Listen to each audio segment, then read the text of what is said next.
जहां तक दूसरा प्रश्न आपका है, दूसरा प्रश्न आपका बुलडोजर संस्कृति के हम खिलाफ है।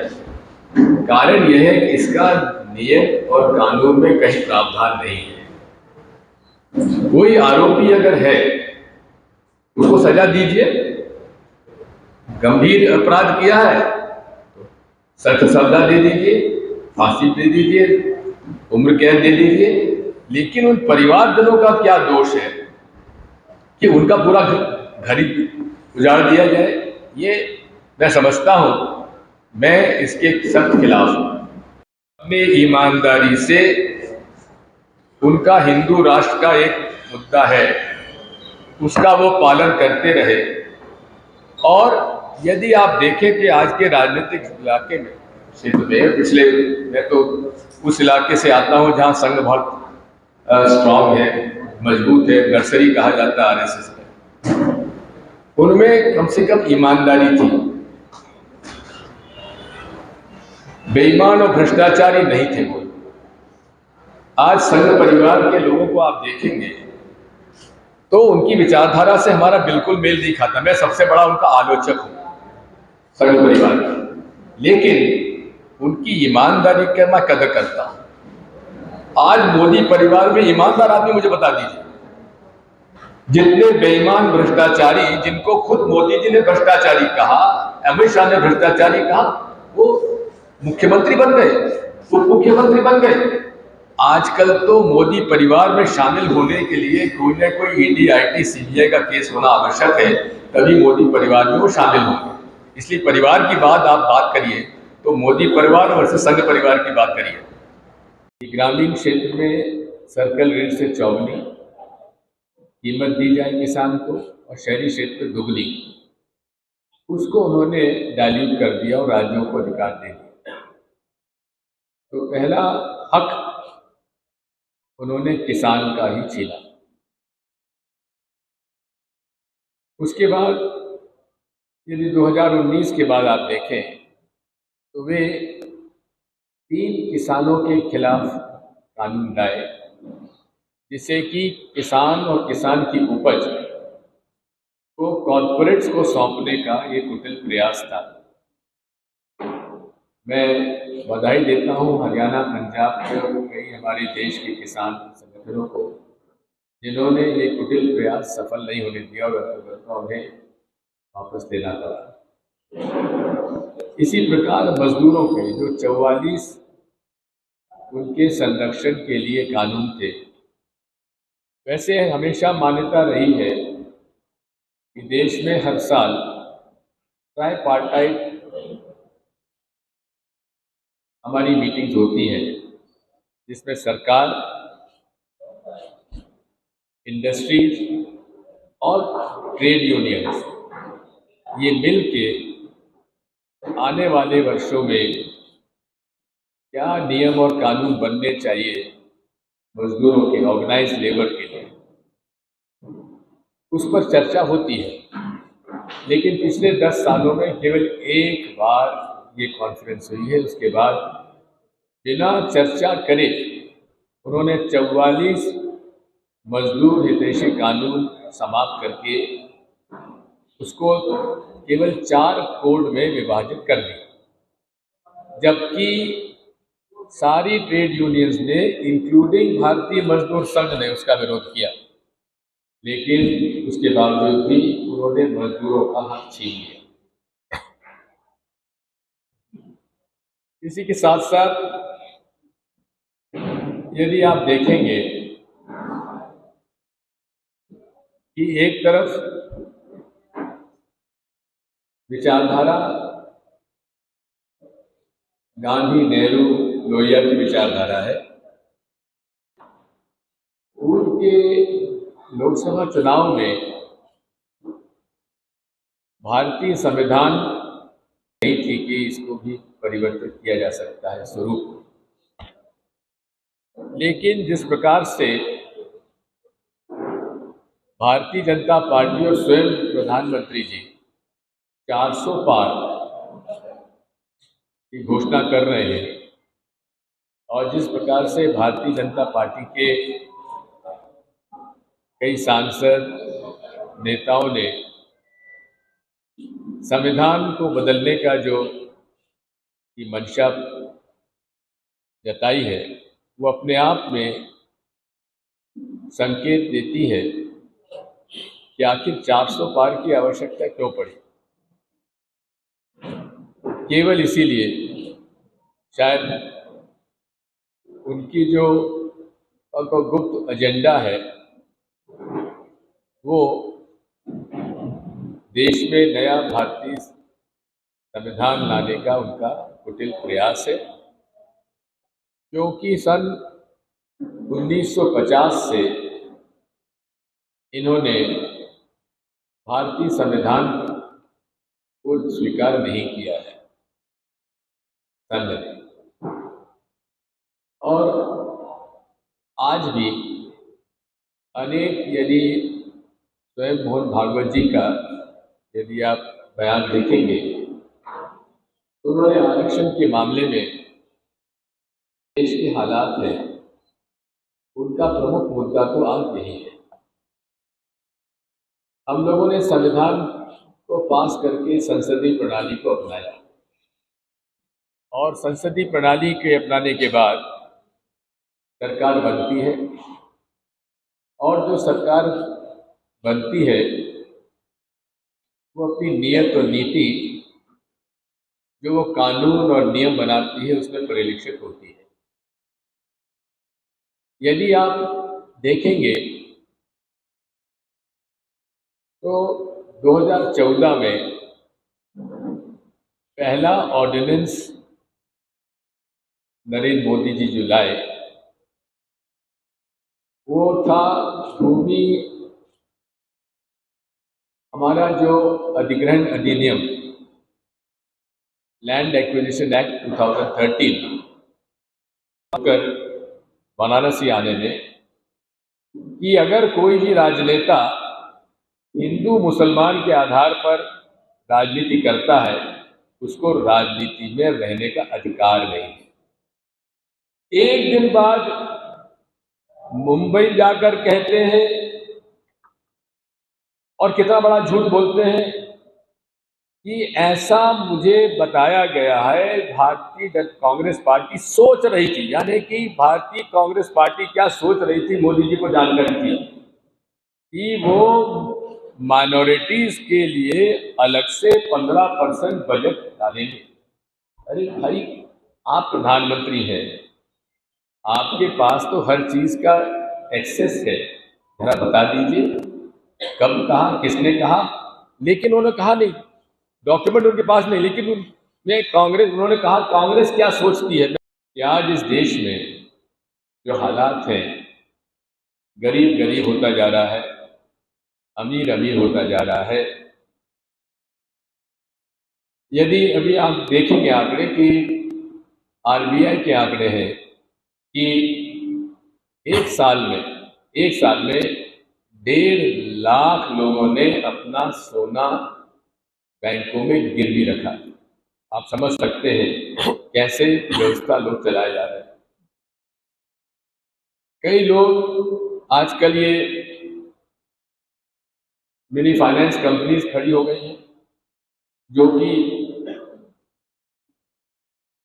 बड़ी ब्याज के दरों पर लोगों से पैसा देते हैं और वसूल करते हैं।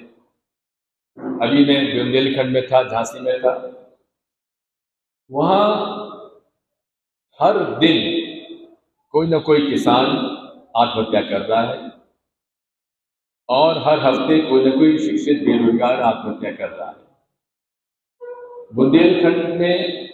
बुंदेलखंड पैकेज राहुल गांधी जी ने मंजूर कराया था, लेकिन तत्कालीन राज्य सरकारों ने उसका दुरुपयोग किया और सदुपयोग नहीं हो पाया। आज हम लोगों ने हमेशा ये कहा है कि देश के हालात, सोशो इकोनॉमिक जो सेंसस है वो होना आवश्यक है। कास्ट बेस्ड सेंसस 2011 में हो चुका है, 2021 में होना था, लेकिन कास्ट बेस्ड सेंसस 2011 को उसको उजागर नहीं किया। 2021 में तो कोरोना के नाम से टल गया, अब 2024 में आ गया और उसमें फिर भी नहीं दे रहे हैं। आखिर इसमें आपत्ति क्या है? जिन नीतीश कुमार जी ने इसकी शुरुआत की थी, हजारों करोड़ रुपए लेकर भाग गए।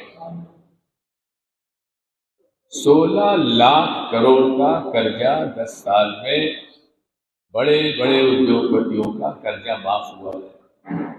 मोदी जी, अगर आप 16 लाख में से केवल 1.3 लाख करोड़ किसानों का कर्जा, जिस तरह से हमने 72,000 करोड़ का कर्जा माफ किया था, अगर आपने वो कर दिया होता तो कम से कम ये तो आप कह सकते थे किसानों को कि हमने तुमको कर्ज मुक्त कर दिया। लेकिन उनकी प्राथमिकता में न मजदूर है, न किसान है, न छोटा व्यापारी है। राहुल गांधी जी ने भारत जोड़ो यात्रा की, लाखों किसान, मजदूर, गरीब, अमीर, सब लोगों से मिले, हर वर्ग के लोगों से मिले और फिर उन्होंने मिजोरम से लेकर मुंबई तक यात्रा की और सबसे चर्चा करने के बाद हमारा चुनाव घोषणा पत्र आया। और मैं समझता हूं कि बुनियादी तौर पर ये चुनाव घोषणा पत्र वो है जिससे कि गरीब, मजदूर, किसान का भाग्य बदला जा सकता है। जिस प्रकार से हम लोगों ने न्याय योजना के अंतर्गत 2019 में चुनाव घोषणा पत्र में वादा किया था, अगर सरकार बनती तो हर गरीब परिवार की महिला को 6,000 रुपये माहवार का अनुदान उनके खाते में जमा किया होता, लेकिन वो नहीं हो पाया। लेकिन अब ये हमारा वादा है कि अगर 2024 में कांग्रेस पार्टी की सरकार बनती है तो 4 जुलाई से महिलाओं के खाते में 8,500 रुपये माहवार तत्काल उनके खाते में जमा होना चालू हो जाएगा। और उसके बाद जितने भी युवा ग्रेजुएट होते हैं उन्हें अप्रेंटिसशिप करते हुए 1 लाख रुपये साल में दिया जाएगा। ये एक मोदी गारंटी नहीं है, ये है मल्लिकार्जुन खड़गे और राहुल गांधी की हस्ताक्षर के साथ गारंटी, जिसका कि भाजपा को बड़ी आपत्ति हुई। उन्होंने चुनाव आयोग को आपत्ति की इस मामले में कि इसको फॉर्म ना भराया जाए। क्यों ना भराया जाए? अरे भाई, हम लिखित रूप से गारंटी दे रहे हैं, आप मौखिक गारंटी। और मोदी जी की कौन सी गारंटी आज तक सफल हुई है? कौन सी मूर्त रूप दिया गया है? उन्होंने कहा था काला धन वापस आ जाएगा, कहाँ आया?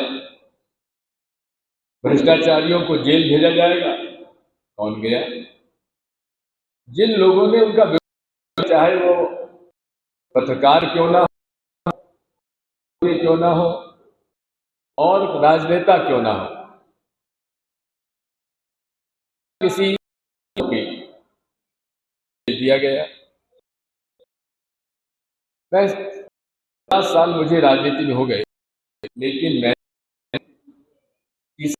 प्रधानमंत्री छोड़ दीजिए, किसी भी राजनेता को इतनी सफाई से झूठ देते हुए मैंने नहीं देखा अपने जीवन में। एक झूठ बोलेंगे, जब तक लोगों के समझ में आए तो दूसरी झूठ समझ में आए तो तीसरी झूठ, लगातार झूठ बोलते चले जा रहे हैं।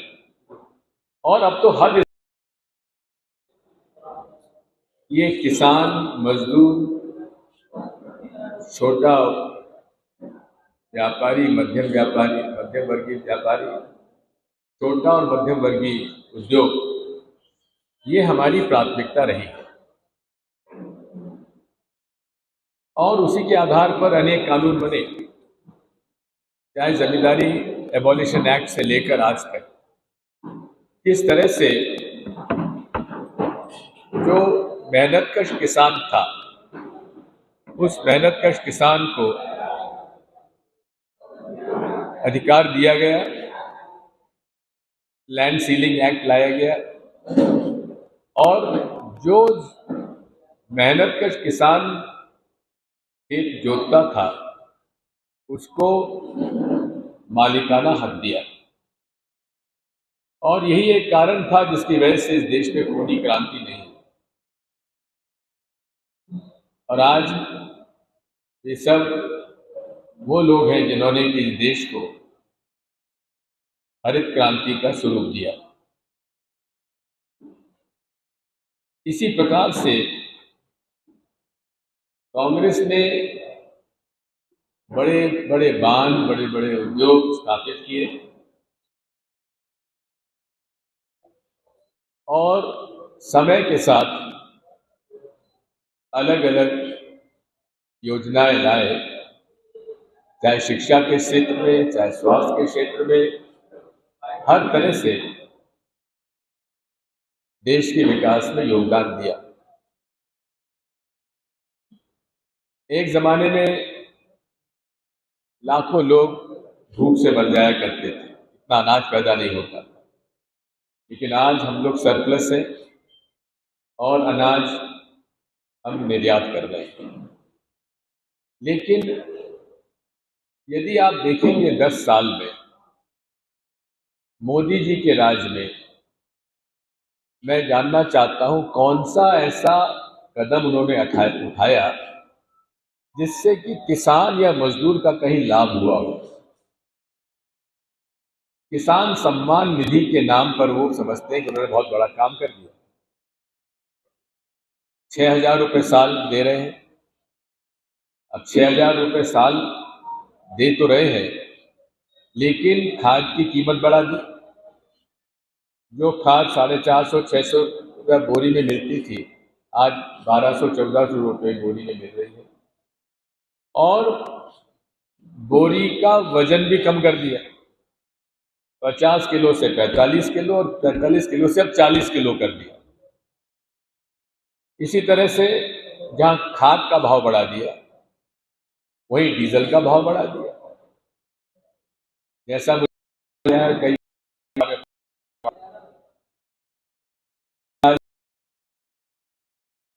कांग्रेस पार्टी ने अपने घोषणा पत्र में ये बात का उल्लेख किया है। 2 प्रमुख मांग हमारी 3 किसानों के पक्ष में है। मिनिमम सपोर्ट प्राइस का कानून लाएंगे, कर्जा माफी के लिए आयोग बनाएंगे, उसकी प्रक्रिया शुरू करेंगे और जितने भी कृषि यंत्र हैं, कृषि ट्रैक्टर है, प्लाव है, थ्रेशर है, उन पर जीएसटी माफ करेंगे। साथियों, ये भी आवश्यक है कहना कि किसान की उपज का भाव नहीं बढ़ा, लेकिन तिलहन से तेल और दलहन से दाल और अनाज से आटा, अनाज का भाव लगभग वही है, तिलहन का लगभग वही है, दलहन का लगभग वही है, लेकिन दाल, खाने का तेल और आटा आदि जो प्रोसेस्ड, उसके भाव तिगने हो गए। यानी कि किसान के द्वारा मेहनत से उगाया हुआ अनाज, चाहे अनाज हो, चाहे तिलहन हो, चाहे दलहन हो, उसका भाव नहीं बढ़ा, लेकिन खाने का तेल तिगना बढ़ गया और दाल के भाव बढ़ गए। हमारे उत्तर भारत में अक्षय तृतीया के दिन एक परिपाटी है, सोना खरीदा जाता है। एक जमाने में 5 बोरी गेहूं बेच लेते थे तो 1 तोला सोना आ जाता था। आज वही 1 तोला सोने की खरीदने के लिए किसानों को लगभग 20 से 25 बोरी क्विंटल अनाज बेचना पड़ेगा तब 1 तोला सोना आएगा। यानी कि किसान गरीब से गरीब होता जा रहा है और बड़े बड़े व्यापारी, बड़े बड़े उद्योगपति और अरबपति और खरबपति होते जा रहे हैं। और इसीलिए राहुल गांधी जी ने ठीक कहा था 2014-2015 में कि मोदी जी की सरकार ये किसान मजदूर विरोधी है, सूट बूट की सरकार है, इससे बेहतर कोई, मैं कहता हूँ, भविष्य में उसका वक्तव्य नहीं हो सकता था। और वो सही निकला।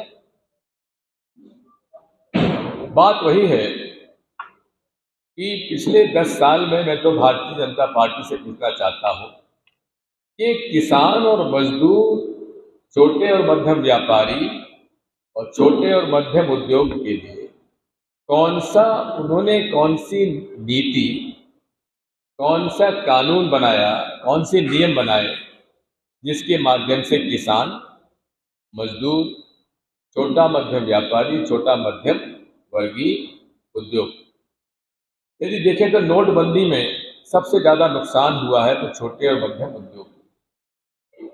2 करोड़ से ज्यादा लोगों को बेरोजगार हो गए, कई छोटे मध्यम उद्योग बंद हो गए और पूरे तरीके से यदि आप देखेंगे कि अर्थव्यवस्था पूरे पूंजीपतियों के हाथ में चली गई।